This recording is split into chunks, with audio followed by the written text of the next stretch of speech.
ನಾನು ಮಗು ಮಾಡ್ಕೊಂತಿದ್ದೀನಿ ಅಂತ ಹೇಳಿದಾಗ ಅವ್ರು ಯಾವ ರೀತಿ ಪ್ರಿಪೇರ್ ಆಗ್ಬೇಕು? ಹುಡುಗ ಆಗಿದ್ರು ಅಷ್ಟೇ, ಹುಡುಗಿ ಆಗಿದ್ರು ಅಷ್ಟೇ, ಇಬ್ರು ಕಪಲ್ಸ್ ಹೇಗೆ ಪ್ರಿಪೇರ್ ಆಗ್ಬೇಕು? ಇದು ಆಕ್ಚುಲಿ ತುಂಬಾ ಒಳ್ಳೆ ಟಾಪಿಕ್.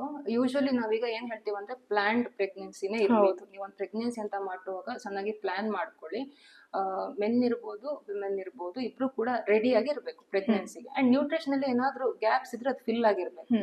ಯೂಶಲಿ ಒಂದು ಲೇಡಿ ಪ್ರೆಗ್ನೆಂಟ್ ಅಂತೆಲ್ಲ ಆದಾಗ ಇನಿಷಿಯಲ್ 2 weeks ಆ ತರ ಎಲ್ಲ ಬಂದಾಗ ಕೆಲವು ಪ್ರೊಸೆಸ್ ಆಗತ್ತೆ ಬಾಡಿಲಿ ಅಂದ್ರೆ ಆ ಬೇಬಿ ಏನ್ ಗ್ರೋ ಆಗತ್ತಲ್ವಾ, ಮಗುವಿನ ಬೆಳವಣಿಗೆಯಲ್ಲಿ ಕೆಲವು ಈ ಘಟ್ಟಗಳು ಇರುತ್ತೆ, ಸ್ಟೆಪ್ಸ್ ಇರುತ್ತೆ. ಅವೆಲ್ಲ ಏನು ಅಂದ್ರೆ ಇರ್ರಿವರ್ಸಿಬಲ್. ಆದ್ರೆ ಆ ಟೈಮಲ್ಲೇ ಆಗ್ಬೇಕು. ಮತ್ತೆ ಸ್ವಲ್ಪ ಟೈಮ್ ಆದ್ಮೇಲೆ ಅದಾಗಲ್ಲ. ಅದು ಚೆನ್ನಾಗ್ ಆಗಿಲ್ಲ ಅಂದ್ರೆ ಮತ್ತೆ ಇಲ್ಲ ಈಗ ನಾನು ಚೆನ್ನಾಗಿ ಫುಡ್ ತಗೋತೀನಿ ಇವಾಗ ಆಗತ್ತೆ ಅಂತ ಹೇಳಕ್ ಆಗಲ್ಲ. ನ್ಯೂರಲ್ ಟ್ಯೂಬ್ ಕ್ಲೋಸರ್ ಇರ್ಬೋದು, ಈ ತರದ್ದೆಲ್ಲ ಕೆಲವು. ಸೊ ಇದೆಲ್ಲ ಕರೆಕ್ಟ್ ಆಗಿ ಆಗ್ಬೇಕು ಅಂದ್ರೆ ಲೇಡಿ ಫಸ್ಟೇ ಸ್ಕ್ರೀನಿಂಗ್ ಮಾಡ್ಕೋಬೇಕು, ಏನಾದ್ರು ನ್ಯೂಟ್ರಿಷನ್ ಡೆಫಿಷಿಯನ್ಸಿ ಇದೆಯಾ. ಇಂಪಾರ್ಟೆಂಟ್ ಆಗಿ ಇದಕ್ಕೆ B12, ಫೋಲಿಕ್ ಆಸಿಡ್ ಇದೆಲ್ಲ ತುಂಬಾ ಇಂಪಾರ್ಟೆಂಟ್. ಸೊ ಏನಾದ್ರೂ ಈ ತರ ಡೆಫಿಷಿಯನ್ಸಿ ಇದ್ರೆ ಸಪ್ಲಿಮೆಂಟೇಶನ್ಸ್ ಇರ್ಬೋದು.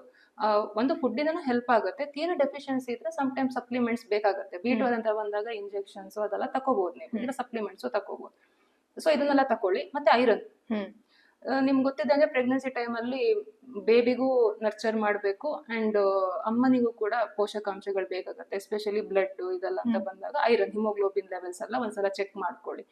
ಐರನ್ ಏನಾದ್ರೂ ಡೆಫಿಷಿಯನ್ಸಿ ಇದೆ, ಹಿಮೋಗ್ಲೋಬಿನ್ ಎಲ್ಲ ಕಮ್ಮಿ ಇದೆ ಅಂತ ಬಂದಾಗ B vitamins plus iron supplementation ಕೂಡ ಬೇಕಾಗುತ್ತೆ. ಅಂದ್ರೆ ಯಾವ ರೀತಿ ಫುಡ್ಸ್ಗಳು ಅಂದ್ರೆ ನಾರ್ಮಲ್ ಜನಗಳಿಗೆ ಅರ್ಥ ಆಗೋ ತರ ಒಂದು B12 ಅಂತೆಲ್ಲ ಬಂದಾಗ ಹೆಚ್ಚಿನ ಜನರಿಗೆ ಇವಾಗ B12 ಡೆಫಿಷಿಯನ್ಸಿ ಇದ್ದೇ ಇರುತ್ತೆ ನಾನು ನೋಡ್ದಂಗೆ.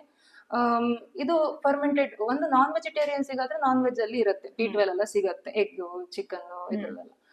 ವೆಜಿಟೇರಿಯನ್ಸ್ ಆದ್ರೆ ಫರ್ಮೆಂಟೆಡ್ ಫುಡ್ ತಕೊಳ್ಳಿ B12 ಗೆ. ಫರ್ಮೆಂಟೆಡ್ ಫುಡ್ ಅಂದ್ರೆ ಇವಾಗ ಇಡ್ಲಿ ದೋಸೆನೂ ಬರುತ್ತೆ. ಎಸ್ಪೆಷಲಿ ಕರ್ಡ್, ಇದರಲ್ಲಿ ಪ್ರೋಬಯೋಟಿಕ್ ಬ್ಯಾಕ್ಟೀರಿಯಾ ತುಂಬಾ ಚೆನ್ನಾಗಿರುತ್ತೆ. ಸೊ ಇದು ಕೂಡ ಗಟ್ ಹೆಲ್ತಿ ಫುಡ್ ಅಂತಾನು ಹೇಳ್ತೀವಿ.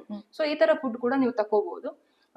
ಐರನ್ ರಿಚ್ ಫುಡ್ ಅಂತ ಬಂದಾಗ ಅದೇ ಕೆಂಪು ಫುಡ್ ಅಲ್ಲ, ಸೊಪ್ಪು ತರಕಾರಿಗಳು. ಸೊಪ್ಪು ತರಕಾರಿಗಳಲ್ಲಿ ಇದು ಪಾಲಕ್ಕು, ಮೇಥಿ, ಎಸ್ಪೆಷಲಿ ಡ್ರಮ್ ಸ್ಟಿಕ್ ಲೀವ್ಸ್, ನುಗ್ಗೆ ಸೊಪ್ಪು. ಈವನ್ ನಿಮ್ಗೆ ಇವಾಗ ನುಗ್ಗೆ ಸೊಪ್ಪು ಪೌಡರ್ ಫಾರ್ಮ್ ಅಲ್ಲೂ ಎಲ್ಲ ಬರುತ್ತೆ, ಅದನ್ನ ಕೂಡ ನೀವು ಯೂಸ್ ಮಾಡ್ಕೋಬಹುದು. ಸೀವೀಡ್ ಅದು ಕೂಡ ಯೂಸ್ ಮಾಡ್ಕೋಬಹುದು.